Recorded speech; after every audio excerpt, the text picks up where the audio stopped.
প্রিয় বন্ধু, এই কথা ঈশ্বরের সেবকরা বলছে। যিনি ঈশ্বর তিনি স্বর্গে থাকেন, তার কথায় কান দেহে।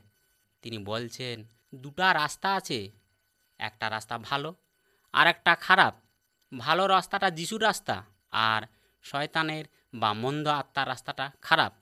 কিন্তু এই মন্দ রাস্তাটা বেশ সরল আর চওড়া। সেই রাস্তায় বেশিরভাগ নখ চলে। জগতের প্রতিটা নখ প্রথম এই রাস্তায় চলে, আর এই রাস্তায় শেষ হয় অন্ধকার আর কান্না দিয়ে। যেসব নখ এই রাস্তায় চলে তারা পাপের ভারী বোঝা বহিনি যায়। ঈশ্বরকে উহারা ভালোবাসে নাই, উহা খারাপ খারাপ কথা কহে। উহাকার হৃদয়ও মন্দ, যিশুর পথ মানে নাই, সে পথে উহা চলতে চায় নাই। ঈশ্বরের কথা উহা শুনতে চায় নাই বলি মরার পর উহা চিরদিনের মতো যন্ত্রণা ও অন্ধকারের জায়গায় যাবে। উহা সব সময় কষ্ট ভোগ করবে। কিন্তু যিশুর রাস্তা সরু, পাপ বা খারাপ কিছুর জায়গা সেটা নাই। এই মধুর রাস্তায় চললে আপনি কোনো নখকে ঘৃণাবে নাই, আর কোনো বিষয় আপনার মানে জাগেক নাই। যিশু নিজে এই পথে চলেন। তাকে আপনি দেখতে না পালেও তিনি আপনার সঙ্গেই থাকবেক। তিনি আপনার সঙ্গী হবেক। তিনি আপনাকে ভালোবাসে আর আপনার দেখাশোনা করে। অন্য সব কিছুর চাই যিশুর শক্তি অনেক বেশি।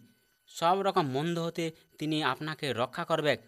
তার রাস্তায় চলার কারণে তিনি আপনাকে সোজা স্বর্গে নিয়ে যাবেক, আর ঈশ্বর ও যিশুর সঙ্গে আপনি চিরকাল স্বর্গে থাকবেক। আপনি কি যিশুর পথে চলতে চাইছো? তাহলে আপনার হৃদয় উহার কাছে খুলি দেহে। আপনার হৃদয়ে আসতে উহাকে আমন্ত্রণ করো। আপনার পাপ মুছি দি উহার কাছে প্রার্থনা করো। মন্দ আত্মার রাস্তানু তিনি আপনাকে রক্ষা করবেক আর আপনার সব পাপ ক্ষমা করে দিবেক।